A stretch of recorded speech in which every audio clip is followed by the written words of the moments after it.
Hello to everyone. My name is Tatiana Risnik-Planins. I'm coming from University of Ljubljana, Faculty of Arts, Department of Geography, and I'll be co-chairing this meeting today.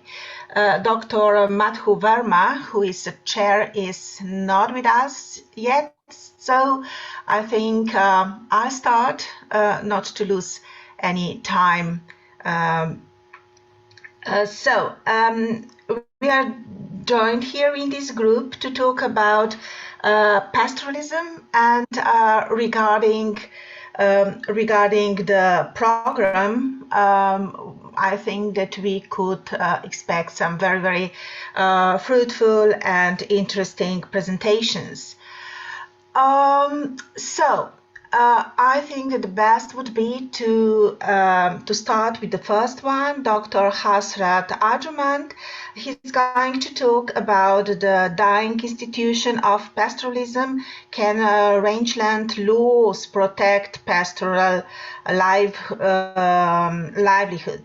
Dr. Hasrat Arjjumend is coming from the Grassroots Institute, Canada. I think we all know him for this perfectly organized conference meeting, school, whatever. So please, Dr. Hasrat Arjjumend. Yes, hello everyone. Is my video seen? No. No. You please switch off your video. Okay. Yeah, I think it's. Yeah, I think here is everything okay? Yeah, I think I'm here. So, so dear participants, the chair, Madam Chair, will join. She is Professor Madhu Verma. She was my teacher long ago in 97, 98. And currently she is serving with the United States very renowned institution, that is World Resources Institute. So she is the chief economist, and the moment she will join, then we will benefit from her. Okay, this is my turn now. The co-chair has given me signal. So let me, 1 minute. Yeah. Where is it? Oh. Is it visible?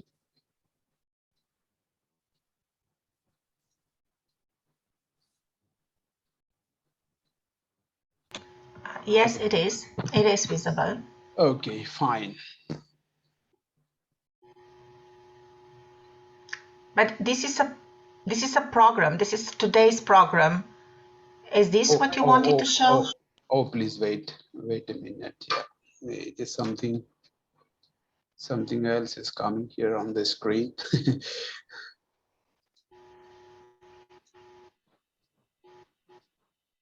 Is this visible now? Not yet. No, okay. Not yet. Okay, wait a minute. Then I close everything.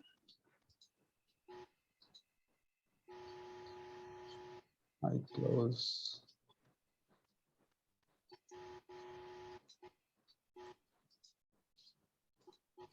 I think it is done now.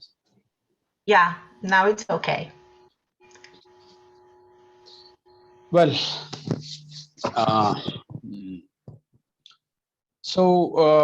I'm sorry that a few minutes lost because of this. Yes, okay.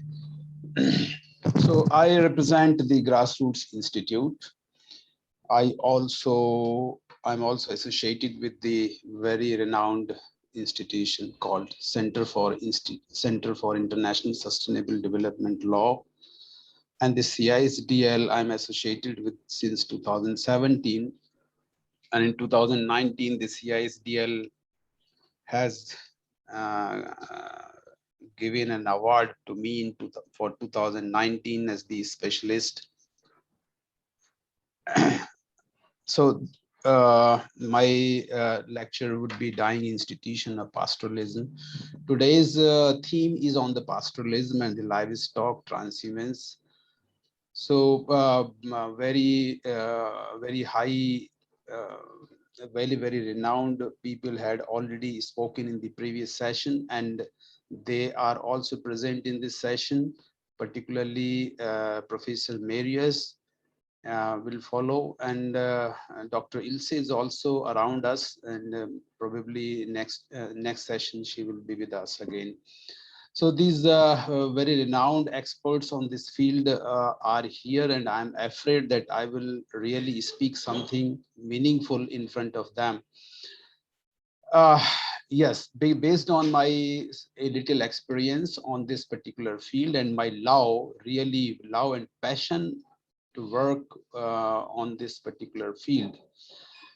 Another fact is that I have chosen this topic for my lecture because I also come from the farmer family, farmer community. So I in my childhood up to the standard of 12, I used to be a milkman myself. So I used to be collecting the milk from the cattle, from buffaloes. I did it myself for like uh, up to like from the year say for example from the childhood to till my graduation, I should say for 15 years. I had seen this profession of the livestock keeping, feeding the livestock, and maintaining the bullocks, cows, etc. Although I have very insidious affection with this profession and the people, particularly the indigenous groups. So coming to the institutions, how the institutions are dying of these pastoralists, and can the rangeland laws protect the pastoralist livelihoods?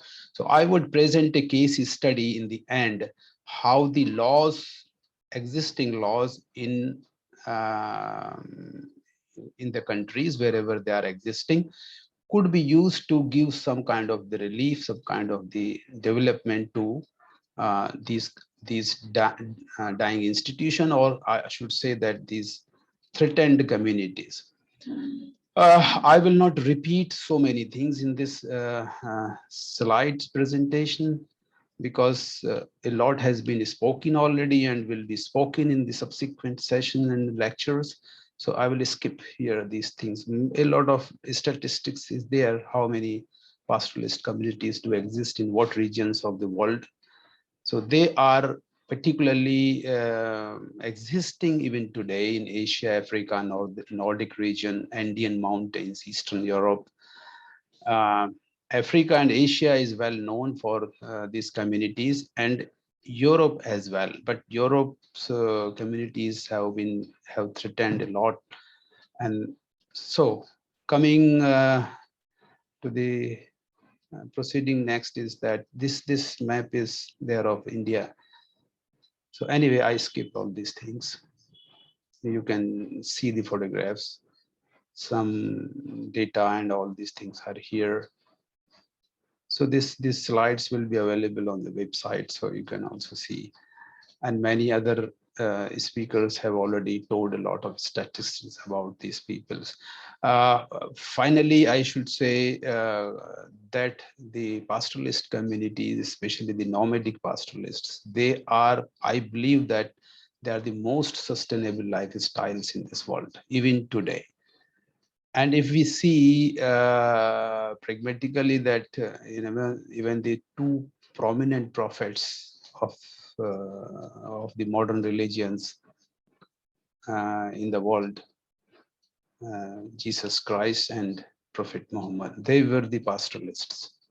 So this occupation is supposed to be the noble occupation by the communities, and because they follow their prophets, the people follow their prophets, and then they consider their lifestyles as the pristine lifestyles. So although in the modern context, modern societies, they are highly endangered. So biologically also we can see scientifically that these lifestyles are really resilient and sustainable.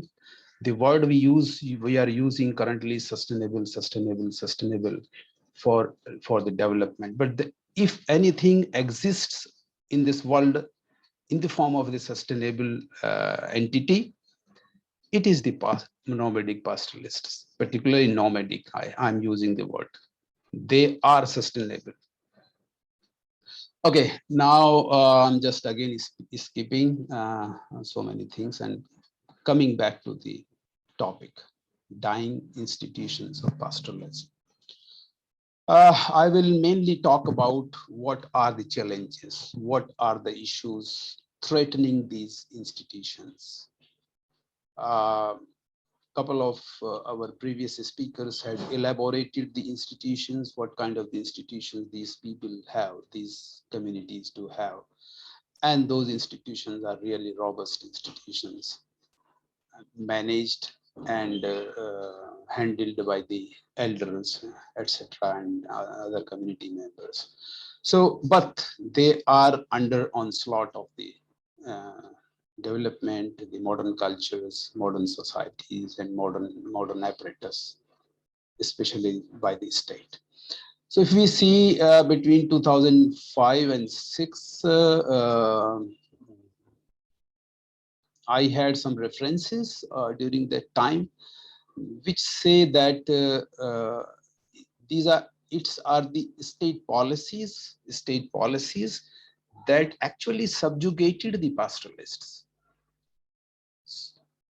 And because the so-called civilized world and the mainstream societies, and because the state also represent the mainstream societies mainly, and that has the very wrong perception about these pastoralist groups. The state considers them as the burden on the resources. There is a very dirty role of the conservationists and deep ecologists who really have dispossessed these communities. The prominent thesis was that the grazing is deleterious or dangerous to the forest ecosystems. So hence the deep ecologists have really harmed and damaged these society systems. And the state made the perception and the opinion about these communities based on the ecologists and scientists' opinions. So this happens. That is the process. So civilized ideologies have encouraged the sedentarization across different states. It started from the Europe, and then the Asia followed, Africa followed, because Asia and Africa were mostly the colonies of the European countries. So whatever the paradigm prevails and emanates from the European parts, so the others follow. The sedentarization and has become really a tragedy for these people. Yes. So this has happened across the countries, nations. It happened in India. It happened in Central Asian states, and particularly in Europe. Coming to very remotely known and remotely discussed factor is the military pacification. When we see the borders where the two countries, armies or militaries, they fight each other. So in those territories, if there are the pastoralist communities existing, they are the first casualties of this kind of the war. And political control also. There are the live examples in the Jammu and Kashmir of India, particularly where the two countries are fighting on the borders. So is a lot many. I mean, the incidences are not reported. Even journalists are not able to report all these incidences. How these communities get harmed and affected by all this. Another is the globalization. Globalization, we all know that how it has, changed these situations. So I proceed further is the government's attitude towards the pastoralists. That is very bad, very negative. And the governments are mostly the hostile to these communities and people.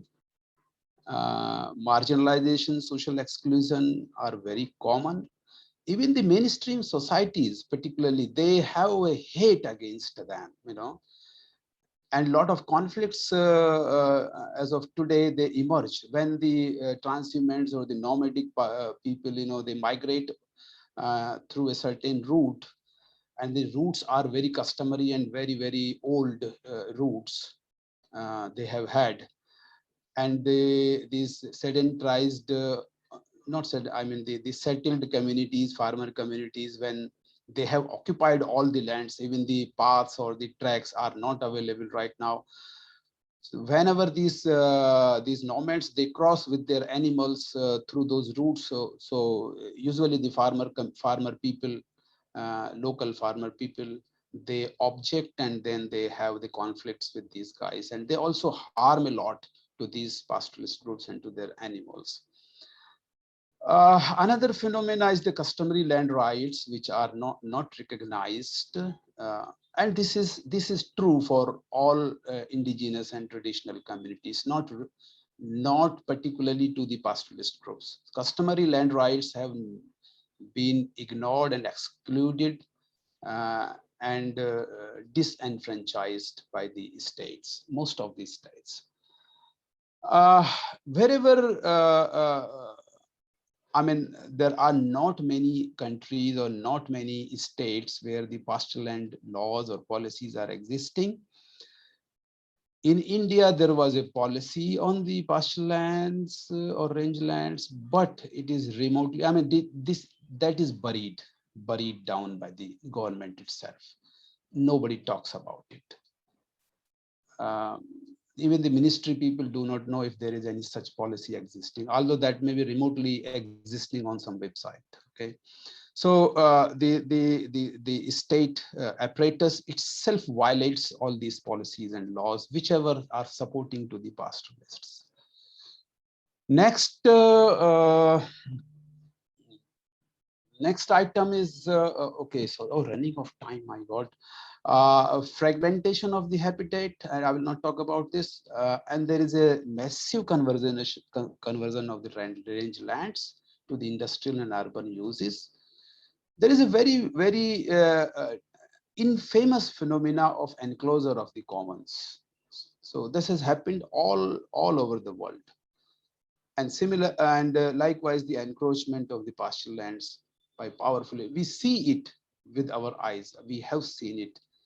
There are the mining operations, the government department themselves, the powerful elites, local elites, politicians, they just grab the lands.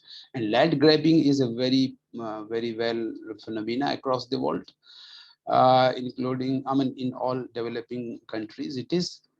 So the pasture lands are the first casualties of this phenomena. So next is the breakdown of the traditional village institution. This is also a very generic phenomena, and under this, the pastoralist institutions, particularly that were managing the common lands or the pasture lands, they have really broken down. Another last thing is the atrocities and exploitation of the nomads by the police. This is nomads are particularly targeted by the police. If there is a theft in the area where, and the police, if police finds these nomadic people crossing through, so they just pick up the boys or the men, and then they torture. Likewise, these are the factors. Have the veterinary diseases also one factor, and this climate variabilities and increasing uncertainties are the another factors. Okay, So this was my intervention on how, what are the different factors threatening all these communities. I will just briefly in 5 minutes, what time? Yeah, can Chair Madam give me 5 minutes? Hello. Okay. Yes, you can. You Just can. give me 5 minutes. Yeah, I will just sum up and I will explain this case study and how the law can be used. This is my own work. I did it in between 2014 and 2016, over the about 3 years time. Let me tell you, from 2013 till 16, I was with one very big organization in India. It is called Foundation for Ecological Security, and they appointed me as the dean of their training college in Rajasthan. If some people are here, yes, they were yesterday. So Raghu was my one of counterpart in Andhra Pradesh state.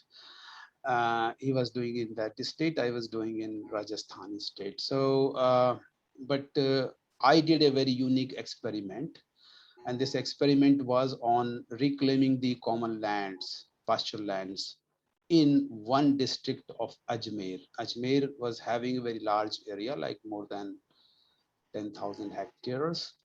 So it was having 1100 villages. So we targeted the whole district, and this experiment was done, how the using the legal systems, how can we reclaim the lands. So I just elaborate this and explain this case study. So Rajasthan is the one state in India where the largest area exists of the pasture lands. In the arid zones, the livestock, because there is not a lot of plenty of water for irrigation of the crops, so the civilizations evolved livestock centric. Reason being, the livestock is the very primitive and prominent strategy to survive by the people, and using the livestock as their mainstay of life. So because livestock can survive without a lot of water, especially the camels and the animals can survive in the arid zones. And arid zones have some biomass as well to graze, and these animals can be raised and this economy can survive better. So Rajasthan is having largest area in India of the pasture lands, and very luckily, the Rajasthan has several laws as well in favor of the pasture lands. One is the Rajasthan Tenancy Act, another is the Land Revenue Act, Panchayati Raj Act, Panchayati Raj rules, and there was very nationwide, the Supreme Court order given by the Markandeya Kafju in 2001, which orders rules that in favor of the commons, the water commons, land commons, or biodiversity commons, forest commons, all commons. So this order was generic, but it was applicable for the grazing lands per se as well. So after that, the Rajasthan government, with the intervention of the Foundation for Ecological Security, released many orders, especially the Rural Development Panchayati Raj Department. So very favorable and enabling orders were released by the government. So this way, this experiment was done when I intervened at this district level, and this intervention was involving 987 villages. 987 villages. It's not a joke. Wherein 1017 community institutions were revived and reframed, and they were strengthened under a strategy I will explain in subsequent slide. So as a result, 30,000 hectares of the pasture land was reclaimed and it was handed over to the communities. And this reclamation means it was mostly grabbed and controlled by the elites, local elites, some political, mostly the powerful people there. So I have had a very strong willpower to liberate these lands from their clutches, and this experiment was done. And one of my colleague team member is holding this meeting, the photograph. So this, if you see, this work was really divided into two separate interconnected interventions. One was the governance of the commons, another eco restoration. Because even if you liberate or you reclaim the land from the powerful people, so what will you do with that? Because that land is mostly unused, or that has been um, exhausted, or degraded by the forces before.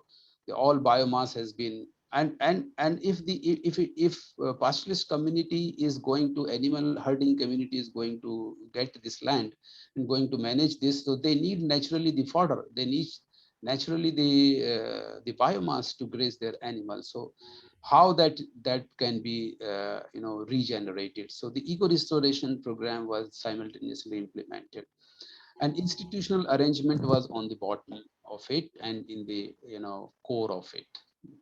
So this was an operational model. I'm not going to explain all this, and it's very peculiar and very intricate and well thought out strategy to go step by step. And I should tell you that the capacity building in the cascade model was the prime strategy behind this. Because if suppose it, I call it the strategy of teach a man to fish. If we teach a man to fish, I mean, if he learns how to fish, he can earn his livelihood. He can get the fish every day. If we just if we work in a welfare model, so then probably we will not achieve anything. Suppose I liberate by my using my power or my influence, liberate one hectare of the land and hand over to the people. So people will really not be able to sustain, because they have done nothing on it. They didn't do anything by themselves, and they were not empowered enough for managing it. So this way, this experiment was conducted in this framework, believing that if we empower the people, build their capacities, teach them how to revive their institutions. And but very beautifully, there was one thing in India, the Panchayat Raj or the local governance system is very well known. But I must tell you, the whole power of the village council is concentrated to the headman or headwoman. Sarpanch in some areas it is called, Pradhan it is called, Mukhia is called. So the punches, who are the council members, punches, have literally no power. They vote, and some people, you ask, are you punch or you the ward member? They we do not know. So this is the phenomena. So smartly, I did what I did. I started empowering and enabling these ward punches who are existing around the focal point. Focal point is the sarpanch or the headman. So around him or her are these ward members. So if we just empower and push them up, so definitely the power balance will be manipulated. So this way, by using the law, using the law, Panchayat Raj law, there are many clauses. So everything was interpreted in the local language and uh, very nicely into a practical one. So there were around 13 or 14 different major steps in this whole model of the work. And this was a model work. The Foundation for Ecological Security has got tremendous funding for it. And their future work are even based on this. So thank you so much. So conclusively, I should say that using the law or using the norms or the rules of some country or some state, if you have the willpower, you can do it. Thank you so much. Thank you very much, Dr. Hasrat Arjjumend, for this insightful and fruitful presentation. I've just got the information that Dr. Madhu Verma, who is the chair of this session, is with us, and she would just want to say a few words before the next presentation.